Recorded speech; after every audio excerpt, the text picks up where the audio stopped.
Hi everyone, स्वागत है आपका एक और नए वीडियो पे। दोस्तों आज 18 जनवरी है और आज जवाहर नवोदय विद्यालय का जो एग्ज़ाम है क्लास 6 वाला वो वाला कंडक्ट हुआ, पूरी तरीके से अच्छे से संपन्न हुआ। चलिए एग्ज़ाम का जो पेपर है उस पेपर का हम आंसर की निकालते हैं, इसको सॉल्व करते हैं 1 से लेकर 80 तक का क्वेश्चन। चलिए शुरू करते हैं सेट एच वाला क्वेश्चन पेपर से। हम सबसे पहले एक एक करके करते हैं। जो रीजनिंग वाला क्वेश्चन है चित्र वाला, उसका शुरू करते हैं सबसे पहले। ये जो पहला क्वेश्चन है इसका आंसर क्या होगा? यहाँ सबसे बोला है सबसे अलग भिन्न चित्र का चयन करें, सबसे अलग वाला। इन चारों ऑप्शन में सबसे जो अलग वाला है वो आपको कौन लग रहा है? यहाँ ये और ये सेम लग रहा है, ये अलग लग रहा है, सबसे अलग ये हो जाएगा आंसर। फिर दूसरा नंबर में हम क्या करते हैं, इसमें सबसे अलग कौन है? तो सबसे अलग ये पैरेलल ही जा रहा है, ये भी वैसे ही जा रहा है, ये भी, ये थोड़ा अलग लग रहा है, तो सी नंबर हो जाएगा, 2 का सी हो जाएगा। मिला लीजिएगा आप लोग। इसमें 3 नंबर में सबसे अलग कौन लग रहा है? या बिंदु बिंदु सेम सेम सीधा सीधा सीधा सीधा या टेढ़ा लग रहा है, तो सबसे अलग ये नज़र आ रहा है, 3 नंबर का ए हो जाएगा। चौथा नंबर में सबसे अलग आप देख के ही पता लगा ले रहे हैं, ये वाला होगा, सी नंबर सबसे अलग है। अब इसमें बोलता है समरूप वाला चित्र बोल रहा है, इसमें समरूप चित्र सेम वाला। अब सेम वाला में इसी का सेम कौन है? यहाँ देखिए नीचे जो एरो है ये वाला ऊपर की ओर गया, ये नीचे, यहाँ नीचे, इन दोनों में ऊपर गया है, लेकिन इसमें भी देखिए ऊपर तीर है, ऊपर तीर ठीक है, यहाँ लेफ्ट की ओर मुड़ रहा है, यहाँ राइट मुड़ रहा है, तो यहाँ पर ये वाला सही हो जाएगा, बी नंबर। अब इसके बाद 6 नंबर का सेम कौन लग रहा है? तो 6 का देखिएगा ये वाला सेम लग रहा है। 7 में सेम कौन लग रहा है? 7 में ये तीर इधर गया है और ये 0 यहाँ, ये वाला सेम लग रहा है, तो डी हो जाएगा आंसर। 8 नंबर में सबसे मतलब सेम कौन दिख रहा है? तो बी नंबर सेम दिख रहा है, तो बी हो जाएगा इसका आंसर। 8 के बाद 9 नंबर ट्राई करते हैं। यहाँ इस तरीके से रहेगा, अगर ये सीधा चला जाएगा फिर 2 गो लकीर इधर आ जाएगा, सबसे ये वाला लग रहा है। 10 नंबर में ये फिल इन द ब्लैंक्स, ये खाली डिब्बा में कौन आएगा? एक तो इस तरीके से आ जाएगा यहाँ से, फिर ऐसे आएगा, फिर आने के बाद यहाँ देखिए इस तरह बन रहा है, तो यहाँ ये लकीर यहाँ भी आ जाएगा, ये इधर आ जाएगा, और वो देखिए इधर इस तरह मुड़ रहा है, तो कहीं ना कहीं ये इसके साथ, तो कौन सा दिख रहा है? वैसे नीचे से इस तरीके से जा रहा है, तो डी नंबर हो जाएगा इसका।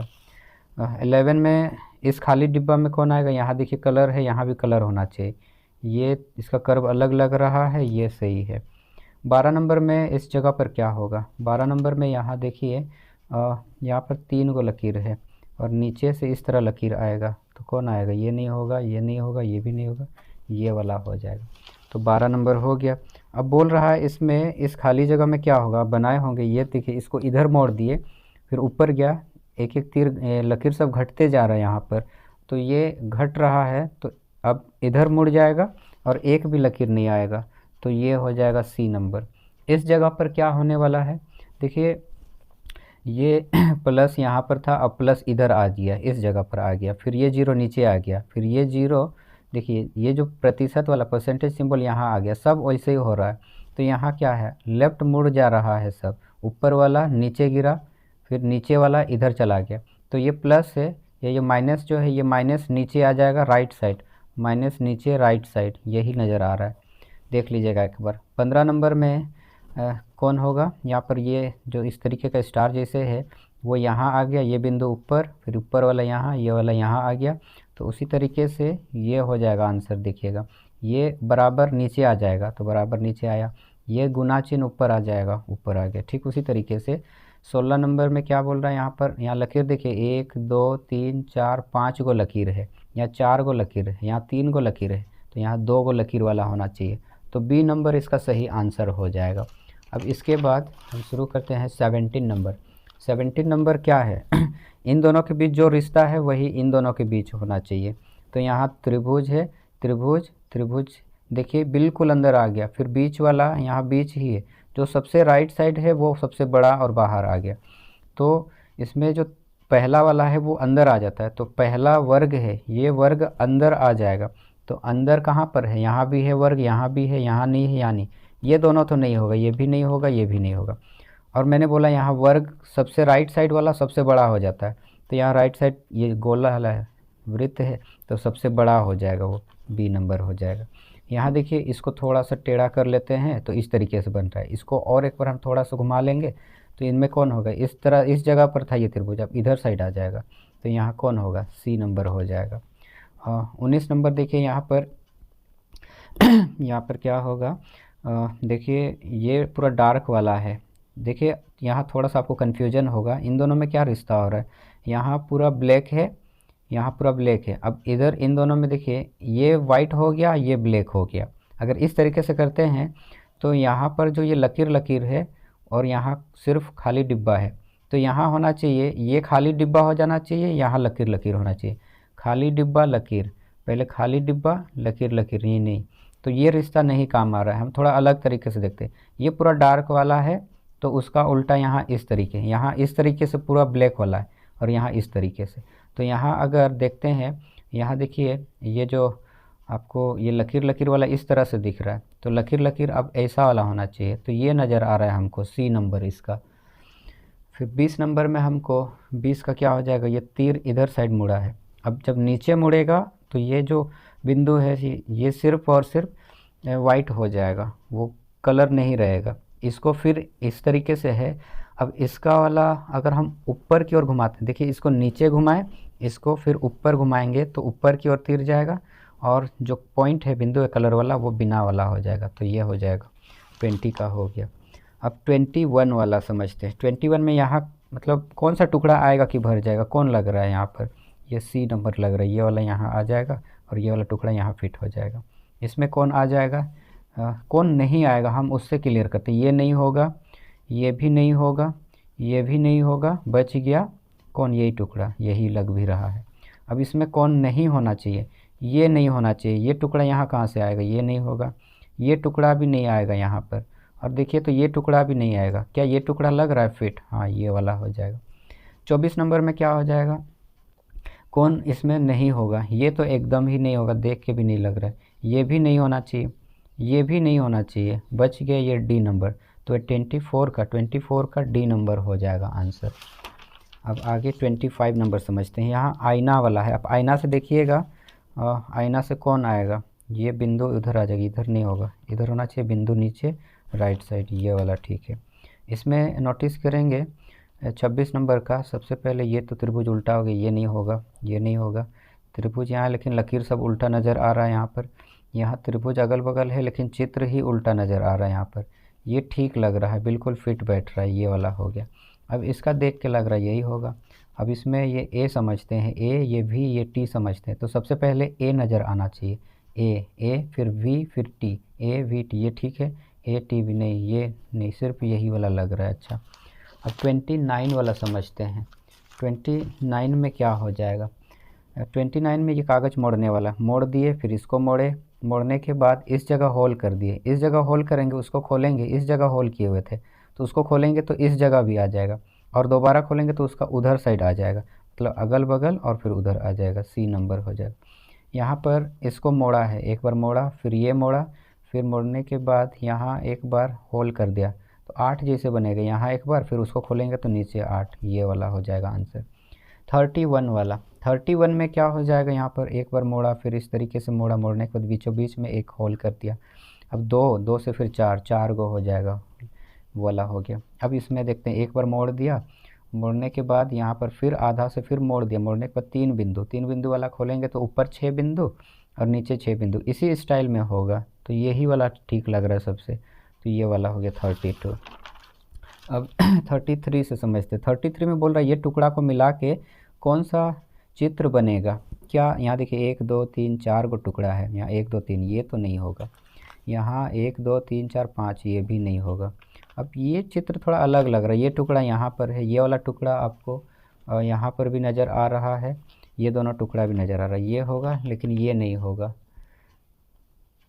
फिर आगे समझते हैं यहाँ पर 34 वाला में।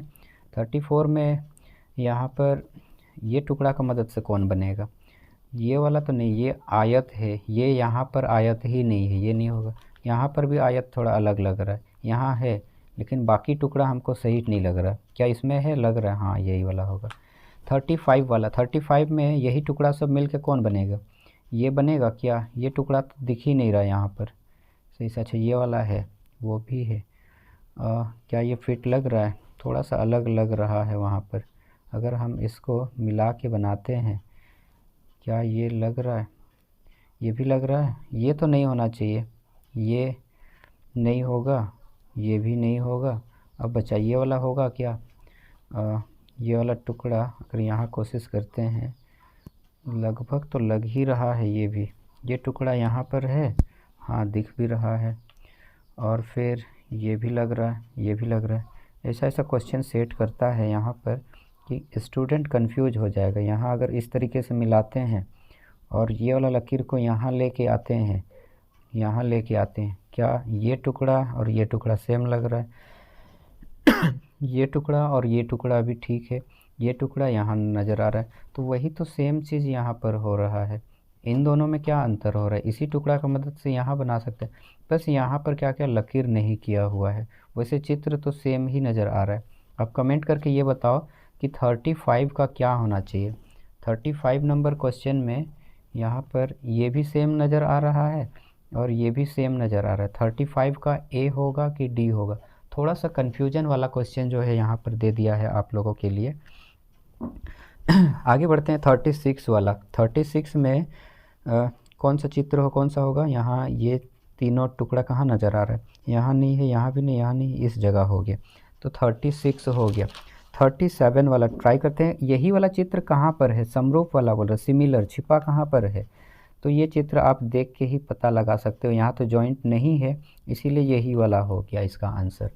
फिर 38 वाला, 38 में ये चित्र कहाँ नज़र आ रहा है? यहाँ तो है ही नहीं, क्या यहाँ पर है? यहाँ भी नज़र नहीं आ रहा है, यहाँ भी नहीं है, ये वाला हो जाएगा आंसर। 38 का सी नंबर हो जाएगा आंसर, यही वाला चित्र देखिए यहाँ पर मिल गया। 39 वाला, 39 में ये हूबहू, यहाँ तो क्लियर दिख रहा है, यही वाला चित्र आपको कहाँ फिर से मिल रहा है? इसमें देखिए, यहाँ नहीं है, यहाँ भी नहीं है, यहाँ भी नहीं है, बच क्या ये वाला 40 का सी नंबर नज़र आ रहा है। तो इस तरीके से ऑब्जेक्टिव हमारा कंप्लीट हो गया है। अब दूसरा सब्जेक्ट, दूसरा हम टॉपिक पे देखते हैं। अभी मैथ वाला है। मैथ वाला बहुत अच्छा क्वेश्चन था इस बार, देखते हैं। ज़्यादा कैलकुलेटिव तो था नहीं, लेकिन फिर भी स्टूडेंट को किस तरीके से हुआ यहाँ पर हम चेक करते हैं। ये वाला जो क्वेश्चन है बोल रहा है 33 में क्या घटाया जाए कि 11, 33/40 में क्या घटाया जाए कि 11/40 होगा। तो हम क्या करते हैं, इसको ऐसे समझते हैं, 33/40 में से हम x अगर घटाव करते हैं तो क्या आता है, क्या घटाया जाए कि 11/40 होगा बोलता है।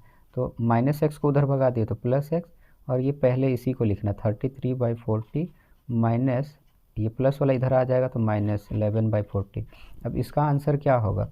नीचे नीचे अगर सेम रहता है, अगर नीचे सेम आता है तो हम 40 ही लिख देते हैं, और 33 और 11 को हम माइनस करते हैं, तो 3 से घटाव किए 2 और 3 से घटाव के फिर 2, 22/40 होगी। इसको काटो, 2 का पहाड़ा 11 बार, 2 का पहाड़ा 20 बार, तो 11/20 कौन सा नज़र आ रहा है? 11/20, ये ए नंबर हो गया। अब 42 वाला समझते हैं। 42 क्या बोल रहा है? एक वर्गाकार पार्क है, एक वर्ग के आकार का पार्क है, ठीक है, मान लेते हैं एक वर्गाकार पार्क है, 50 मीटर वाला है, चलिए ठीक है। इसके अंदर की चारों ओर 2.5 मीटर चौड़ा पथ है, रास्ता है 2.5 मीटर, मतलब इस तरीके से चारों तरफ से 2.5, यहाँ से यहाँ तक 2.5, यहाँ से यहाँ तक 2.5, यहाँ से यहाँ तक भी 2.5, यहाँ भी 2.5 है। तो 2.5 मतलब इधर 2.5 दे रहे हैं, इधर 2.5 दे रहे हैं, 2.5 मिल के क्या बना रहा है? 5 बना रहा है। तो ये 50 है, तो 50 में 5 घटा देते हैं तो यहाँ हो जाएगा 45 मीटर हो गया। तो इनके जो एरिया है, ये जो शेडेड, मैं शेडेड कर दे रहा हूँ, यहाँ कलर कर दे रहा हूँ, इसका एरिया क्या होगा यहाँ बोल रहा है। तो बड़े वाले का वर्ग घटाओ छोटे वाले का वर्ग निकालो। इस पथ को समतल कराने पर 10 रुपया प्रति वर्ग मीटर, मतलब 1 मीटर स्क्वायर पर खर्चा लग रहा है 10 रुपया। तो टोटल कितना मीटर स्क्वायर हो रहा है, अगर ये मिल जाएगा हमको तो हम उसका आंसर आराम से निकाल सकते हैं। 10 के साथ मल्टीप्लाई करें तो बड़े वाले का वर्ग 50 का वर्ग हो गया, ये वर्ग है तो भुजा गुना भुजा, साइड इंटू साइड हो जाता है, तो 50 का बड़ा वाला का एरिया कितना आया? 5 × 5 = 25, मतलब भुजा गुना भुजा हो जाता है ना, तो 50 गुना 50, 2500 इतना मीटर स्क्वायर हुआ। और छोटा वाला का कितना होगा? 45 × 45 क्या होगा? इस तरीके का मल्टीप्लाई हम जानते हैं, आप अलग जगह कीजिए। 25 लगा लास्ट में लगा देते हैं, 4 × 5 = 20, हम शॉर्टकट वाला किए, तो इतना हो गया। अब दोनों का अंतर बोले हैं तो घटाव करते हैं, यहाँ से 0 से 10, यहाँ से 10 लिए 10 से 5, 5 हो गया, यहाँ 9 से 2 घटाव किए 7, और यहाँ पर 5 था, इधर 4 हो गया, 475 हो गया, 475। इसको इतना मीटर स्क्वायर है और 1 मीटर स्क्वायर में इतना खर्चा हो रहा है, 10 के साथ गुना कर दे रहे हैं, तो 475 और एक 0 आ जाएगा, 4750 बी नंबर हो जाएगा। 43 वाला, टीना ने एक स्कूटर इतना में ख़रीदा, ठीक है, और इतना में मरम्मत किया। इस टाइप का क्वेश्चन में क्या होता है, मरम्मत वाला जोड़ देना, वो क्रय मूल्य में ही आ जाता है। तो 5500 और 3400 उल्टा लिख दिए, 3400, इनको किए 0 0 4 5 3 8 और यहाँ 5800 सॉरी 58,400 हो गया। इतना में ख़रीदे हैं बोल रहे हैं और इतना में बेच रहे हैं, 56,030 में, इतना में हम क्या किए, बेच दिए। अब 58,000 58,000 में ख़रीदे हैं समझ रहे हैं, और 50 से कम में बेच रहे हैं, कम में बेच रहे हैं तो हानि होगा, ये दोनों ऑप्शन तो होगा नहीं, हानि तो नहीं होगा, लाभ तो नहीं होगा, हानि होगा, क्योंकि हम ज़्यादा में खरीद के कम में बेच दिए। अब कम में बेचे, दोनों को घटाव करते हैं तो 2370 ये आएगा, तो ये वाला आंसर हो जाएगा। 44 नंबर, एक दुकानदार 1 रुपये की टॉफ़ी क्या बोला, एक दुकानदार 1 रुपये की 5 टॉफ़ी की दर से ख़रीदता है तथा 1 रुपये की 4 टॉफ़ी की दर से बेचता है। 125 रुपये का लाभ कमाने के लिए वह कितनी टॉफ़ी बेचता है। बड़ी थोड़ा सा ये क्वेश्चन जो है उन बच्चों के लिए थोड़ा सा हार्ड लगेगा मेरे ख्याल से, थोड़ा सा कैलकुलेटिव ज़्यादा है नहीं, देखते समझते। एक दुकानदार 1 रुपये की 5 टॉफ़ी की दर से ख़रीदता है, मतलब कि 1 रुपया में 5 गो टॉफ़ी ख़रीदा, हम समझते हैं इस तरीके से, 5 गो टॉफ़ी ख़रीदा, 1 रुपये मतलब 100 पैसा, 100 पैसा में 5 ख़रीदा, मतलब हर एक टॉफ़ी को वो कितना में ख़रीदा, 20 पैसे में ख़रीदा, ये 20 पैसा, ये 20 पैसा, ये 20 पैसा, तब ना 1 रुपया होगा। तो 20 पैसा को हम बोल सकते हैं, एक गो का दाम कितना है, 0.20 रुपये, 20 पैसा को हम ऐसा रुपया में कन्वर्ट कर सकते हैं। इतना में ख़रीदा है बोला है, और बोल रहा है कि 1 रुपये में बेच कितना में रहा है, 4 टॉफ़ी की दर से बेचता है, मतलब 1 रुपये में वो 4 गो टॉफ़ी दे रहा है। बहुत चालाक है वो दुकानदार, 1 रुपये में 5 गो ख़रीदा और 1 रुपये में 4 गो बेच रहा है, मतलब 1 गो का दाम कितना हुआ, 1 गो कितना में बेच रहा है, तो ये 25 पैसा 25 पैसा 25 पैसा, मतलब 25 पैसा मतलब 0.25 रुपया। तो एक चॉकलेट को 0.20 में ख़रीदा, 20 पैसा में ख़रीदा या 0.20 रुपया में ख़रीदा और इतना में बेच रहा है, तो कम में ख़रीदा, ज़्यादा में बेच रहा है, फ़ायदा हो रहा है। इन दोनों को घटाव करते हैं, हम जानते हैं ना, ज़्यादा में बेच रहे हैं तो लाभ हो रहा है, लाभ बराबर विक्रय मूल्य घटाव क्रय मूल्य, तो 0.25 माइनस 0.20 करते हैं, इन दोनों को घटाव करते हैं, कितना हो जाएगा, 5 हो जाएगा, 0.5 से हो गया 0.5 हो जाएगा। ये 0.05 रुपया जो है वो क्या करता है, लाभ कमाया है। अब बोलता है क्वेश्चन के अनुसार 0.05 वो क्या किया, एक गो में इतना लाभ कमा रहा है, और अगर टोटल टॉफ़ी, हम बोल रहे टोटल जो टॉफ़ी है, अगर 0.5 इंटू टोटल टॉफ़ी करते हैं ना, तो ये आएगा 125 रुपया आएगा, इतना लाभ कर रहा है। तो ये अगर टोटल टॉफ़ी बोला ना, टोटल कितनी टॉफ़ी बेचता है, तो total toffee is equal to करेंगे, ये 0.5 उधर आके डिवाइड हो जाएगा, तो 125 डिवाइडेड बाय 0.05, ये पॉइंट हट के उधर साइड 2 गो 0 चला जाएगा, 5 का पहाड़ा 5, 25 हो जाएगा, तो 25 और इधर 2 गो 0, 2500 हो जाएगा इसका आंसर। तो डी नंबर इसका सही आंसर है। 45 नंबर का नीचे नीचे सेम रहेगा तो 22 उसी को ही लिखते हैं। ऊपर क्या बोला, 5 जोड़ 7 घटाव 3 जोड़ 9 घटाव 1। अब 5 और 7 को जोड़े, 5 5 10 11 12, 12 से 3 घटाव किए, 12 से 3 घटाव किए 9, 9 9 18, 18 में से 1 घटाव किए 17/25, और यहाँ 22 लिख दिए, 22 होगा, 17/22 हो जाएगा, बी नंबर सही है। बोलता है एक साइकिल के पहिए में कुल 24 तिलियाँ हैं, 2 संलग्न तिलियों के बीच इन दोनों को ही डिवाइड करता है। हमको पता है एक वृत्त 360 डिग्री का होता है, अब 360 डिग्री का होता है तो 360 को हम डिवाइड कर दे रहे हैं 24 तीली से। 12 दूनी 24, 12 24 बढ़ते 36, 30, 2 का पहाड़ा 15 बार, तो 15 हो जाएगा इसका आंसर, 15 बी नंबर 46 का। अब आगे बोलता है कि 47 नंबर वाला में निम्नलिखित आयतों में से किसका क्षेत्रफल सबसे अधिक है, किसका क्षेत्रफल सबसे अधिक है और कितना है ये बोला है।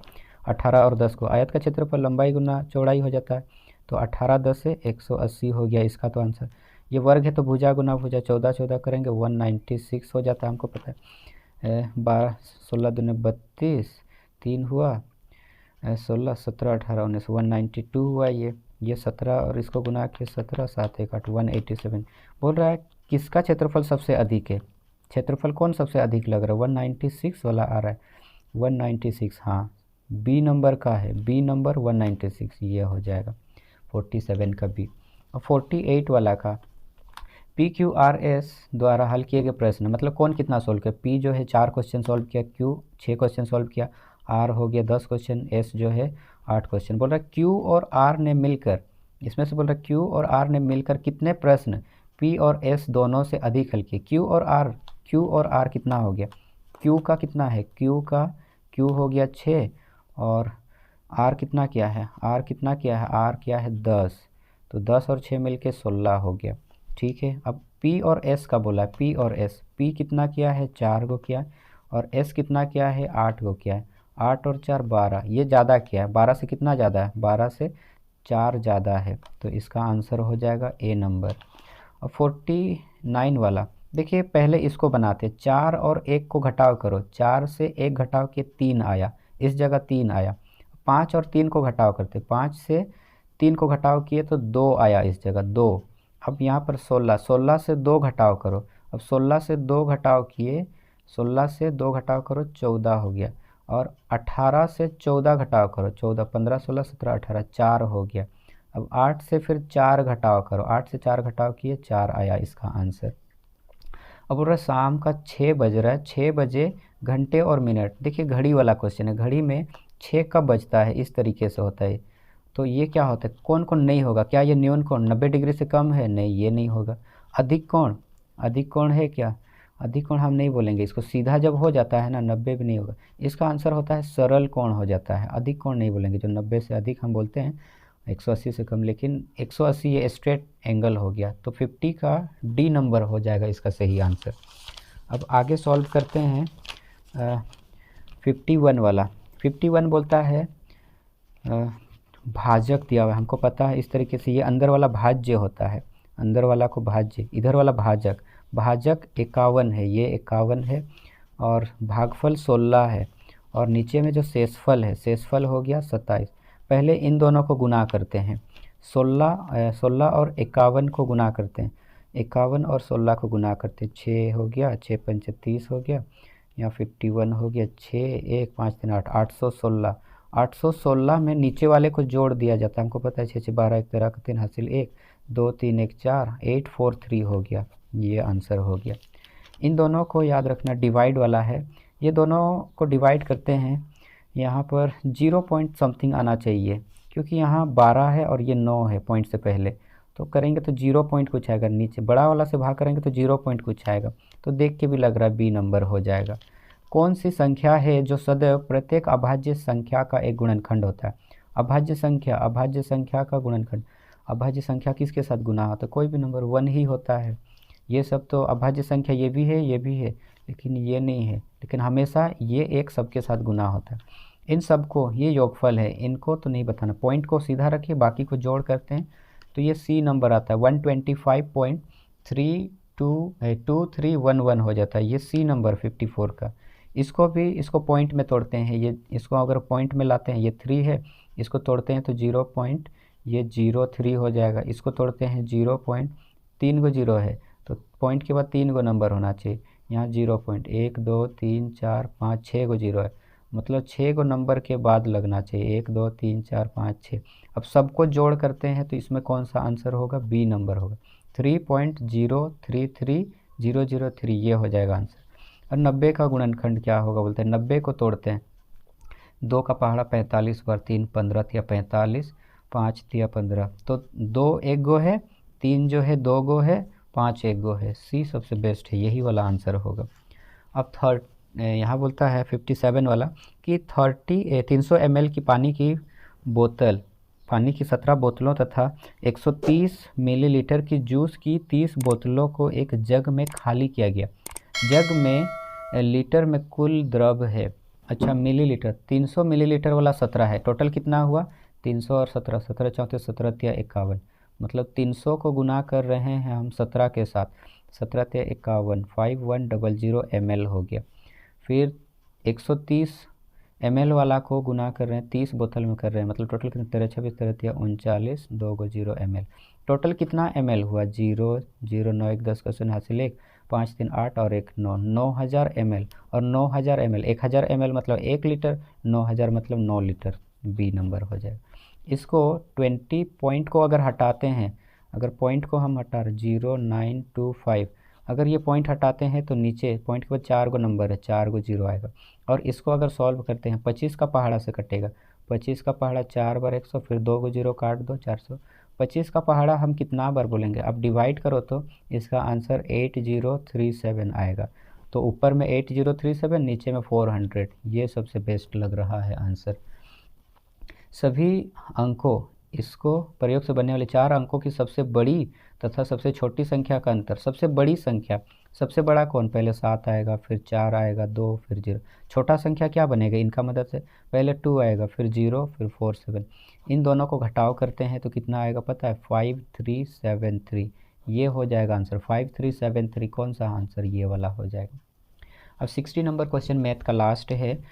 सुरेश अपने चाचा से मिलने के लिए 9 बजे अपने घर से यात्रा करता है। चलिए 9 बजे वो स्टार्ट करता है, 9 बजे निकला घर से, फिर वह 10 मिनट पैदल चला, 10 मिनट पैदल चला, मतलब पैदल कितना बजे तक गया, 9:10 तक वो पैदल गया। चलिए ठीक है, 1 घंटा 5 मिनट बस से यात्रा की, 1 घंटा, देखिए 9:10 से फिर बस में गया, 9:10, 1 घंटा जोड़ेंगे तो 9:10 में 1 घंटा 10:10, 10:10, लेकिन उधर 5 मिनट और है, मतलब 15 हो गया, 10:15 पे वो बस में यात्रा किया, और फिर 15 मिनट पैदल चलकर अपने चाचा के घर पहुंचा, 15 मिनट फिर चला, अब 15 मिनट फिर चलेगा तो कितना होगा 10:30 जो है हो गया, 10:15 जोड़ दिया तो 10:30 हो गया।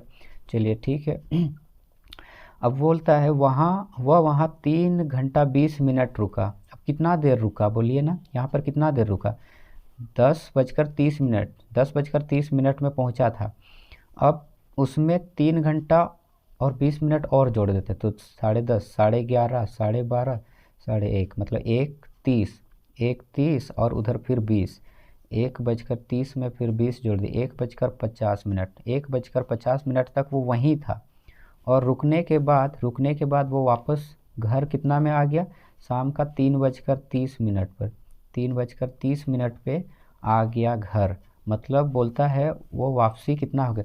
अब 1:50 से वो स्टार्ट किया आना, 1:50 से स्टार्ट किया, 10 मिनट भूल जाते हैं यहाँ, मान लीजिए 10 मिनट हम छोड़ दे रहे हैं, तो यहाँ 2 बज गया, 2 से 3:30 मतलब 1 घंटा और 30 मिनट, और इधर का 10 मतलब 1 घंटा और 40 मिनट, 1 घंटा 40 मिनट हो जाएगा टोटल, इतना में वो घर वापस पहुंचा। तो इस तरीके से टोटल जो गणित का क्वेश्चन है वो 60 नंबर तक हम बनाए।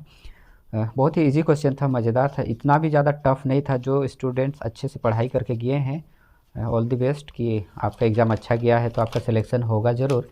अब चलिए इसका देखते हैं अनुच्छेद वाला क्वेश्चन पर क्या होता है। तो सबसे पहले आपको क्या करना होगा, ये पैराग्राफ आपको पढ़ना होगा। इसको जब अच्छे से पढ़ते हैं तो आपको यहाँ से आंसर मिल जाएगा, और वो आंसर आपको क्या मिलेगा, देखिए यहाँ से पढ़ लीजिए, पढ़ने के बाद यहाँ ट्राई करते हैं। बोलता है कि सुनहरा बाज अधिकतर डैश में पाया जाता है।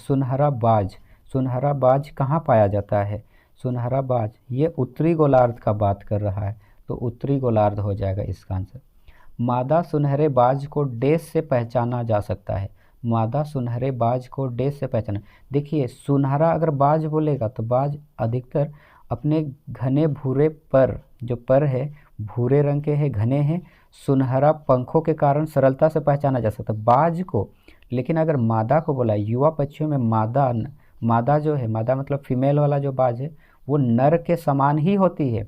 नर और मादा दोनों सेम ही होता है, लेकिन मादा वाला बोलता है प्रायः बड़ी होती है, मादा वाला बड़ी होती है। तो मादा को बोल रहा है, मादा को हम कैसे पहचान सकते हैं, मादा और नर कैसे पहचानेंगे, मादा बड़ा होता है, तो बड़े आकार हो जाएगा इसका आंसर। अब आगे ट्राई करते हैं 63 वाला। घोंसला बनाने के लिए इस पक्षी को कैसा स्थान चाहिए। घोंसला के लिए कैसा क्षेत्र चाहिए, खुला वाला क्षेत्र चाहिए, खुला वाला हो गया। शानदार के समान अर्थ वाला शब्द कौन सा है। शानदार, शानदार का सेम क्या है, समान बोल रहा, समान, समान मतलब पर्यायवाची बोल सकते हैं। स्वर्णिम नहीं होता, विनम्र नहीं होता, सुशील नहीं होता, भव्य हो जाता है, इसका आंसर भव्य होगा, याद रखना, मिला लेना। निम्नलिखित शब्दों में से कौन सा शब्द विशाल का विलोम है। विशाल मतलब बहुत बड़ा, बड़ा का विलोम नहीं है बोल रहा है, विलोम नहीं है बड़ा का, विशाल का मतलब विलोम नहीं है, विशाल का विलोम नहीं है। विशाल मतलब बड़ा, बड़ा का विलोम छोटा भी होता है, नन्हा भी होता है, भारहीन भी होता है, लेकिन विस्तृत नहीं। तो विस्तृत मतलब फैला हुआ बड़ा, तो ये हो जाएगा। ये विशाल और ये दोनों सेम है, समानार्थी है, विलोम नहीं है, तो 65 का क्या हो जाएगा, बी नंबर होगा। भारहीन मतलब छोटा, थोड़ा हम बोलेंगे।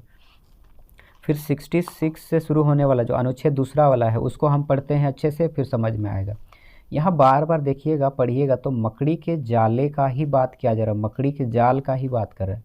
तो यह अनुच्छेद किसके बारे में है, किसके बारे में है, मकड़ियों का स्वभाव नहीं, अंडे देने का महत्व नहीं, मकड़ियों के लिए कीड़ों का महत्व नहीं, मकड़ी के जाले का महत्व, उसका जाल के बारे में बार बार बोल रहा है, तो ये हो जाएगा आंसर। 67 बोलता है मकड़ी के जालों के बारे में क्या सही नहीं है। पढ़िएगा तो कौन सा चीज़ सही नहीं है, मतलब गलत बोला है। अंडे पकड़े जाते हैं, अंडे वाला बात बोला है यहाँ पर, ठीक है। भोजन पकड़ते हैं, भोजन पकड़ने वाला भी बात बोला है। रक्षा वाला भी बात बोला है यहाँ पर, कहाँ गया, खतरे से छिपने के लिए मतलब खुद को सेफ करने के लिए भी है, लेकिन आपको यहाँ पर जल ढूंढने वाला बात नहीं बोला है, तो ये सही नहीं है। फंसा का समानार्थी शब्द क्या है। अब फंसा, फंसा मतलब मकड़ी का जाला में कोई चीज़ फंस गया, फंस गया मतलब छिपा नहीं बोलेंगे, भागा नहीं बोलेंगे, खाया नहीं बोलेंगे, चिपक गया बोल सकते, चिपका हो जाएगा।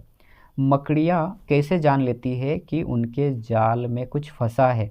मकड़ियाँ कैसे पता कर लेती है, कैसे पता कर लेती है कि फंस गया, वो अनुभव करती है। वे क्या करती है, वे अनुभव करती है, सुनती नहीं है, सूंघती नहीं, चखती नहीं है, अनुभव करती होगा। अनुच्छेद के अंतिम वाक्य में प्रयुक्त अस्तित्व शब्द का भाव, अस्तित्व जो शब्द है इसका भाव क्या, अस्तित्व शब्द का क्या मतलब यहाँ बोल सकते हैं। सचमुच जाले मकड़ियों के अस्तित्व के लिए ज़रूरी है, मकड़ियों को रहने के लिए, मकड़ियों को जीवित रहने के लिए जो है जाले का होना आवश्यक है। तो अंतिम वाक्य में प्रयुक्त जो अस्तित्व है ना, अस्तित्व शब्द का भाव क्या होगा, तो जीवित रहना हो जाएगा, जीवित रहने के लिए ज़रूरी है। पकड़ा गया नहीं, थोड़ा अलग लग रहा है, पकड़ा गया, सुरक्षा भी अलग लग रहा है, छिपा हुआ भी अलग लग रहा है, तो 70 का ए नंबर सबसे बेस्ट है, जीवित रहना। अब आगे हम पढ़ते हैं, आगे वाला यहाँ पर जब हम पढ़ लेते हैं, पहले रोबोट के बारे में यहाँ पर खासकर बोल रहा है, रोबोट के बारे में। रोबोट एक विशेष यंत्र होता है, इस तरीके से बोल रहा है। अब थका का समानार्थी शब्द क्या है, थका, थका हुआ का सेम क्या है, अन्वेषण मतलब खोज करना, इन्वेस्टिगेशन जो बोलते हैं। थका और इन्वेस्टिगेशन में सेम कहाँ नज़र आ रहा है, ये तो नहीं होगा। निर्वात, निर्वात ये वैक्यूम होता है, आपको पता है, जो अंतरिक्ष है या फिर जहाँ ठोस द्रव गैस नहीं है, सॉलिड लिक्विड गैस नहीं पाया जाता है, हम बोल सकते हैं निर्वात मतलब जहाँ gravitational force is equal to 0 हम समझते हैं, निर्वात वो जगह है। वैक्यूम जिसको बोलते हैं, तो ये भी नहीं है। थका के साथ कहाँ लग रहा है, खतरनाक, ये खतरनाक और थका सेम लग रहा है, नहीं, ये भी नहीं होगा। तो थका का समानार्थी निढाल होता है, निढाल हो गया, थक गया, थका। रोबोट गलतियाँ नहीं करते क्योंकि वे डैश है। रोबोट गलतियाँ नहीं करते, रोबोट क्या बोलते, कुछ क्या बोल रहा है, गलतियाँ नहीं करते हैं, गलतियाँ नहीं करते, एक यंत्र होने के कारण गलतियाँ नहीं करता है, ना गलतियाँ करता है ना थकता है। रोबोट गलतियाँ नहीं करते क्योंकि वे, देखिए ये जो निबंध होते हैं, जो हम लोग का ये पैराग्राफ होता है, अनुच्छेद होते हैं, ये हम अपना माइंड से नहीं, जो लिखा है इस ये अनुच्छेद के अनुसार क्या बोला जा रहा है उसके, उस पर हमको फोकस करना होता है। तो इसका आंसर क्या हो जाएगा, आपको यंत्र हो जाएगा। अनुच्छेद के अनुसार निम्नलिखित में से किस कार्य के लिए रोबोट का उपयोग नहीं होता है? इसके अनुसार बोल रहा है, अनुच्छेद के अनुसार। आप जब यहाँ पढ़िएगा, साफ सफाई, घर की साफ सफाई में सहायता करते हैं, ये बात बोला है, ठीक है। टेलीफोन कॉल का उत्तर देना, वो जो कॉल है उस कॉल का भी उत्तर देने में सहायता होते हैं, बोलते हैं, ठीक है। कार बनाने के लिए भी जो है ये रोबोट ज़रूरी होते हैं, मतलब होते हैं बोल रहा, कार को बनाने के लिए, या कहाँ पर बोला है कार बनाने के, कारें बनाने वाला भी, लेकिन ये बच्चों को पढ़ाने वाला बात नहीं बोला है, तो अनुच्छेद के अनुसार ये नहीं है। निम्नलिखित शब्दों में से कौन सा शब्द खतरनाक का विपरीत है? खतरनाक का उल्टा कौन होगा? खतरनाक का उल्टा सुरक्षित होगा। खतरनाक चीज़ नहीं है, सुरक्षित चीज़ हम बोलते हैं ना। 75 रोबोट के बारे में निम्नलिखित में से कौन सा कथन सही नहीं है? रोबोट के बारे में क्या सही नहीं है? जब आप पढ़िएगा, अधिकांश रोबोट यंत्र जैसे दिखाई देते हैं, ये बात बोला है। रोबोट गलतियां नहीं करते हैं, ये भी बात बोला है। रोबोट बहुत उपयोगी है, अब देखे ही क्या क्या बनाते हैं, क्या काम करते हैं। अधिकांश रोबोट मानव जैसे दिखाई देते हैं। देखिए यहाँ पर कुछ रोबोट, अधिकांश रोबोट मशीनों जैसे ही दिखाई देते हैं, या मशीन ने मानव बोला, ये तो ये आपको कंफ्यूज करने के लिए बोला है, तो डी नंबर हो जाएगा 75 का। अब इसके बाद लास्ट वाला है, आपको पढ़ना होगा अनुच्छेद चौथा को, और उसका आंसर आपको मिलेगा 76 से। मानव प्रयत्नों के सभी उत्पादों में पुस्तकें सबसे डैश कृतियाँ हैं। डैश पुस्तकें क्या है? उपयोगी वाला है। फिर बोलता है अच्छी पुस्तकें समय के परीक्षण में बची रह सकी है क्योंकि उनमें डैश है। अच्छी पुस्तकें, अच्छा वाला पुस्तक अभी भी बचा हुआ है, क्यों? क्योंकि उनमें लेखक का मन है, महान विचार है, अनुचित उत्पाद है, मुद्रित सामग्री है। क्या हम बोलेंगे? तो महान विचार होने के कारण अच्छी किताब मतलब महान विचार है उसके अंदर। या मुद्रित वाला बात भी बोला है, ये विचार मुद्रित पृष्ठों के माध्यम से बोलते हैं, तो मुद्रित सामग्री नहीं, ये सबसे बेस्ट लग रहा है 77 का बी नंबर। 78 वाला का ट्राई करते हैं। निम्नलिखित में से कौन सा शब्द अनुचित का समान है?